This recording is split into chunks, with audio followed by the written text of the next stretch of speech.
ETF index mutual funds నేర్చుకుని stock మార్కెట్లో రాణించాలనుకుంటున్నారా? వెంటనే ఈ నెంబర్కి కాల్ చేయండి. నమస్తే, వెల్కమ్ టు సుమన్ టీవీ. ప్రస్తుతం మనతో పాటు ఉన్నారు బిజినెస్ అనలిస్ట్ నంది రామేశ్వరరావు గారు. నమస్తే సార్. సార్, అధ్యక్ష పదవి నుంచి దిగిపోతున్న జో బైడెన్ H1B వీసా నిబంధనల్ని తేలిక చేశారు. మరి ఇండియన్స్ అందరికీ కూడా గుడ్ న్యూస్ అంటున్నారు. దీన్ని ఎలా చూడొచ్చు అంటారు? డెఫినెట్గా గుడ్ న్యూస్. ఎందుకంటే అంతకుముందు ట్రంప్ ఆల్రెడీ కష్టాలు ప్రకటించాడు. అంటే జో బైడెన్ నార్మల్గా దిగిపోయే ముందు ఇలాంటి డెసిషన్ తీసుకుంటాడని ఎవరు ఊహించలేదు. ఎందుకంటే ఆయన ఏమంటాడు, H1B వీసా ప్రాసెస్ని, ప్రొసీజర్ని అంటే లిబరలైజ్ చేశాడు, ఫ్లెక్సిబుల్గా ఎవరికి ఇబ్బంది లేకుండా ఈజీగా అయిపోయాడు. అదే 2 నెలల ముందు చేయడం, 2 నెలలు 1 నెల ముందు, ఆల్మోస్ట్ 1 month ఉంది, 30-40 days. సో అది చేశాడంటే మేబీ ఉన్నప్పుడు కొన్ని పనులు జరగలేదు అనుకునేవాడిని, నాకున్న ఒపీనియన్. మార్కెట్లో మంచిగా చేసుంటే ఆయన మళ్ళీ ఎలక్ట్ అయ్యి ఉండేవాడు. కొన్ని దాంట్లో బ్యాక్లాగ్ ఉంది. సో దాన్ని కొద్ది కవర్ అవుతుందేమో అనే ఉద్దేశంతో ఇంట్రడ్యూస్ చేసి వెళ్ళే ముందు ఒక మంచి పని చేసిపోదాం. చాలామంది మీరు చూసుకుంటే, నేను రియల్ లైఫ్లో మొదట చాలా మైజర్గా ఉంటారు, ఖర్చు పెట్టరు. ఇక నేను 2 నెలలు 2 సంవత్సరాలు పోతానని డిస్ట్రిబ్యూషన్ మొదలు పెడతారు. అది చాలాసార్లు మా ఇంట్లో, అంటే చాలా ఇంట్లో చూశాను. మొదట ఏంటంటే నాకు ఉండాలి, పోతామని తెలిసిన తర్వాత ఎంత మంది చేస్తే అంత బెటర్. ఇప్పుడు రతన్ టాటా గారు పోయేటప్పుడు వీళ్ళేమో ఎలా రాస్తారు చూడండి, మనం చేసాం లాస్ట్ టైం. సో బైడెన్ తీసుకుంటే ఒకటే అపోజిషన్ పార్టీకి మళ్ళీ రూల్ మారుస్తారేమో అని ముందే పెట్టాడు. ఆ తర్వాత ఆయన ఉంచుతాడా మారుస్తాడా అనేది డిఫరెంట్. నేను ఉన్నంతకాలం అయితే ఉంటుంది. ఈ 1 month 1.5 monthలో చాలా జరిగిపోతాయి. వేల మంది క్యాండిడేట్స్కి రిలీఫ్ వచ్చేస్తుంది. ఎందుకంటే ఇప్పుడు చాలామంది ఇల్లీగల్ ఉన్నారని అంటున్నారు. ఆ ఇల్లీగల్ని రెగ్యులరైజ్ చేయమంటున్నాడు. సో బైడెన్ ప్రభుత్వం ఎప్పుడు కూడా రిపబ్లిక్ కాకుండా డెమోక్రటిక్ కాబట్టి, అయితే మా అమెరికాలో ఇప్పుడు ఓట్లు వేసినట్టు కూడా పబ్లిక్ కూడా ఎవరైతే డెమోక్రటిక్ వేసారో వాళ్ళు రిపబ్లిక్ వేసారు ఈసారి. ఎందుకంటే they are not happy with ఇప్పుడు సేమ్ కేసీఆర్ గవర్నమెంట్ చూసాం, అక్కడ వైఎస్ జగన్ గారి గవర్నమెంట్ చూసాం, దే లాస్ట్ ది ఎలక్షన్స్. ఎందుకంటే దే సీ ఓటే మన సీట్లో కూర్చోబెట్టడం తీయడం ఒకటే టైం పడుతుంది, ఎందుకంటే తక్కువ టైం పడుతుంది. They are not happy with the activities, చేసే పాలసీలు procedure. Then they will have a hydra చూసాం మనం ఎంత బ్యాక్లాగ్ అయింది. సో బైడెన్ అంతే ఇంత పాజిటివ్ మైండ్ ఎందుకు వచ్చిందని తెలియదు. ఎస్పెషల్లీ ఇండియాలో కొద్ది ఎఫెక్ట్ ఎక్కువ ఉంది, చైనాలో చైనా ఎక్కువ ఎఫెక్ట్ ఉంటుంది. ఎందుకంటే మనందరూ ఐక్యూలో ఉంటారు. అయితే అక్కడ చాలామంది ఏమవుతుందంటే ఇల్లీగల్గా వెళ్ళి ఇప్పుడు రెస్టారెంట్స్, పెట్రోల్ పంప్స్, హాస్పిటల్ ఇట్లో they not gone through correct procedure, ఇల్లీగల్గా ఎంట్రీ అయిపోయారు. ఈవెన్ మన మస్ గారు కూడా అది అందుకని అపోజ్ చేస్తున్నారు. అది మనం నెక్స్ట్ వీడియోలో మాట్లాడదాం. సో దీనివల్ల ఏమవుతుందంటే ఎవరైతే బార్డర్లో ఉన్నారో, లాస్ట్లో ఉన్నారో వాళ్ళు జంప్ అయిపోతారు. అంటే బార్డర్ డైరెక్ట్ లోనికి వెళ్ళిపోతారు. బార్డర్లో ఆపేశారు. సో F1 వీసాని కూడా H1B కింద కన్వర్ట్ చేసుకోవడానికి కొన్ని ప్రొసీజరల్ ఆస్పెక్ట్స్ మారుస్తున్నారని నేను. అంటే స్టూడెంట్ వీసా కూడా ఇప్పుడు ఈజీ అయిపోతుంది అంటారా సార్? అంటే ఈయన చెప్పిన పాలసీ బట్టి ఈజీ అవుతుంది. బట్ ఇది ఎంతకాలం నిల్చుంటుంది లేదంటే ఇట్స్ క్వశ్చన్ మార్క్. ఎందుకంటే అపోజిషన్ పార్టీ అంటే అర్థం ఏంటి, రూలింగ్ పార్టీ చేసేది అపోజ్ చేయడం, అపోజిషన్. అందుకని అపోజిషన్ పేరు వచ్చింది. ఇప్పుడు బైడెన్ పవర్లో ఉన్నాడు కాబట్టి చేస్తున్నాడు. రేపు ట్రంప్ వచ్చాక మార్చొచ్చు కదా. ఫార్మాసిటీ అని అది తీసేశారు నెక్స్ట్ సీఎం వచ్చి. So they have their own authority. అయితే ఇప్పుడు ఇక్కడ ఇష్యూ ఏంటంటే ట్రంప్ ఆ లీగల్ క్రిమినల్ కేసులో ఇరుక్కున్నాడు. అది ఎలా ఉంటుంది ఛాలెంజ్.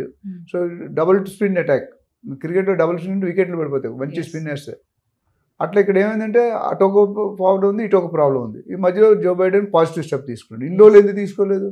సో ఇప్పుడు ఉన్న మన ఎలక్షన్లో కేసు కూడా ఇండియన్స్ ఎక్కువ మంది ఉన్నారు క్యాబినెట్లో. ట్రంప్ క్యాబినెట్లో ఇండియన్స్ ఎక్కువ మంది ఉన్నారు. కమలా హ్యారిస్ వస్తారు అనుకున్నారు, రాలేదు. సో స్టూడెంట్స్కి మంచి చేయాలి, వెళ్ళేటప్పుడు కనీసం నా పేరు గుర్తుపెట్టుకుంటే మేబీ ఆ సెంటిమెంటల్గా ఉండొచ్చు. కనీసం ఏది చెప్పని ఇది ఒక్కటి చేస్తే కొంటే ఆల్ ఓవర్ వరల్డ్ పేరు వస్తుంది. ఎందుకంటే there are lakhs of people migrating into every year.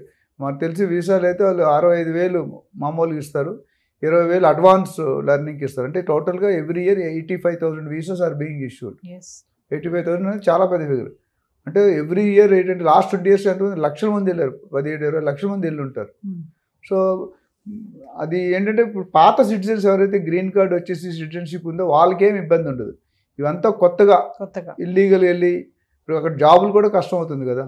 అంటే ఇదంతా టెంపరీ అని అంటారు సార్ మీరు? నాకు టెంపరీ అనిపిస్తుంది. ఎందుకంటే మన ఇండియాలో లోపల నాకు అక్కడ లా కంప్లీట్ ఐడియల్ చూసిన దాన్ని బట్టి అయితే ఆపద్ధర్మ ముఖ్యమంత్రి అంటే ఈ cannot take any major decisions. మరి ఇది మేజర్ డెసిషనా మైనర్ డెసిషన్ తెలియదు. డెసిషన్ అయితే తీసుకున్నాడు. బట్ ఏదేమైనటికి it's good news for the world. ఎందుకంటే ఆయన ట్యాక్స్లు పెడతానంటాడు, ఈయన లిబరలైజ్ చేస్తానంటే రెండు నార్త్ సౌత్ నడుస్తున్నాయి. ట్రంప్ గారు ఏమంటే నేను రాగానే టైట్ చేస్తాను, ట్యాక్స్ 100% వేస్తాను, మీరు ఎవరైనా చెప్పిన మాట వినకపోతే వాళ్ళు పెనాల్టీ వేస్తాను, క్లోజ్ చేస్తాను ఇవన్నీ అంటున్నాడు. అక్కడ వచ్చేసరికి ఆయన ఓపెన్ చేస్తున్నాడు, ఈయన క్లోజ్ చేస్తుంటే ఆయన ఓపెన్ చేస్తున్నాడు. సో ఏ విధంగా చూసుకున్నా as far Indians are concerned or Chinese are concerned it's a good positive step because he's liberalising the process. ఇల్లీగల్గా ఎవరున్నారో లీగల్గా మారే అవకాశం ఉంది. స్టూడెంట్ విషయాలు ఎవరున్నారో వాళ్ళు H1Bకి వచ్చే అవకాశం ఉంది. సో అందులో ఎంటైర్ ప్రొసీజర్ కొద్ది మార్పులు చేర్పులు చేసి పాజిటివ్గా వెళ్తున్నారు. వీ విల్ హోప్ దట్ ఆ డెసిషన్ నిల్చోవాలని ఆలోచిద్దాం. మరి ట్రంప్ గారు తీసేస్తే మనం ఏం చేయలేం. 90% తీయపోయి అంటే 50-50 ఛానల్ ఉంటుంది, తీయొచ్చు తీయకపోవచ్చు. ఎందుకంటే పాత ప్రెసిడెంట్ పెట్టిన తీయకూడదు, మరీ ఎగ్రెసివ్గా తీసేస్తారు. అంటే ట్రంప్ కొంచెం నిబంధనలన్నీ కష్టంగా ఉంటాయి అని చెప్పేసి బిఫోరే ఈ నిర్ణయం తీసుకున్నారంటే ఏం చెప్తారు సార్? ఇప్పుడు లీడర్షిప్ స్టైల్లో ఒకళ్ళు బ్యూరోక్రాటిక్, ఆటోక్రాటిక్ రకరకాల లీడర్స్ ఉంటారు. So it go with the leader. ఇప్పుడు మన ప్రజెంట్ సీఎంని ఎన్ని మాటలు ఎక్స్పీరియన్స్ డైరెక్ట్గా వచ్చారు, ఆయన ట్రై చేసినట్టు చేయడానికి. Lot of opposition has come. So మొదటికి ఇప్పటికి కరెక్ట్ చేసుకుంటారు, హైడ్రా కానీ మిగతా స్టెప్స్లో కానీ. మన ఇల్లు ఇవ్వడం అన్నీ జరుగుతున్నాయి కదా, రైతులు డ్యూస్ క్లియర్ చేయడం అన్నీ. So Trump is always different kind of leader, aggressive leader and దేశప్రేమ ఎక్కువ. మన వాళ్ళు బాగుపడాలి, మనం కడుపు నిండాక మిగతా వాళ్ళు కడుపు కోసం చూద్దాం, ఫస్ట్ మన కడుపు నిండకుండా వేరే వాళ్ళు కడుపు ఎందుకు నిండాలి అండ్ ఆయన ఎలక్షన్ గెలిచిందే ఆ నినాదంతో. First sign I'm going to make on immigration ప్రాసెస్లో. ఈ మధ్యలో జో బైడెన్ అనేది కొత్త ఇనిషియేటివ్, మొన్నటివరకు ఈ టాక్ ఏమి లేదు, ఎన్నో వీడియోస్ చేసాం. సో పాజిటివ్గా ఐ థింక్ ఈ has some set in mind, ఏదో మైండ్ మాట ఎవరు అడ్వైజ్ చేసి ఉండొచ్చు, లేకపోతే ఆయనకే స్వతహాగా ఉండొచ్చు, లేకపోతే ట్రంప్ చేస్తున్న ఈ హడావిడి బట్టి డెసిషన్ తీసుకుండొచ్చు, కొద్దిగా హెల్ప్ చేద్దాం, కొద్దిగా కంట్రోల్ చేద్దాం అన్నట్టు ఉండొచ్చు. అంటే సార్ ఇప్పుడు అమెరికాలో ఉన్నటువంటి బిజినెస్ ఏదైతే వ్యాపార సంస్థలు ఉంటాయో వాటిలో ఉన్నటువంటి కార్మికుల్ని ఫిల్ చేయడానికి కూడా ఈ డెసిషన్ తీసుకున్నారు అంటే ఏం చెప్తారు సార్? చేయొచ్చు. అంటే ఇది ఒక రీజన్ కాదు, 4-5 రీజన్లు ఉంటాయి. అందులో ఏ రీజన్ అనేది మనకు తెలియదు. నేను అప్పుడు ఆ రీజన్ కావాలంటే నేను క్యాబినెట్లో పెడితే కనుక్కొని చెప్తాను నేను.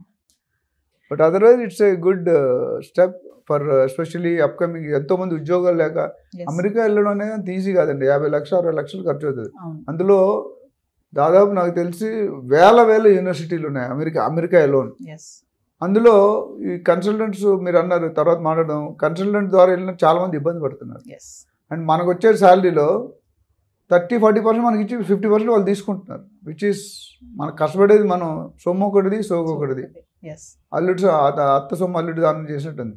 సో కష్టపడేది మన వాళ్ళు, జాబ్ లేదని ఎంతగానో ఒప్పుకుంటున్నారు. ఫస్ట్లో 20% కన్సల్టెంట్ తీసుకున్నారు, తర్వాత 30-40. ఇప్పుడు కొన్ని కేసులు నేను చూసాం, మా ఫ్రెండ్స్ 40% 30% ఇచ్చి 70% వాళ్ళు తీసుకుంటున్నారు, 67, which is not correct. So ఇవన్నిటికీ ఒక్కొక్క స్టెప్ ముందుకు వేసాడు అనుకోవచ్చు. మనం చేస్తార్థం ఒక స్టెప్ ముందు వేసాం ఆలోచించి. మేబీ ఆయన intention at least people will appreciate before is getting down as president. అంటే ఏదేమైనా చట్టపరమైన అడ్డంకులు తొలగుతాయి అంటే ఏమంటారు సార్ ఫైనల్గా నిర్ణయంతో?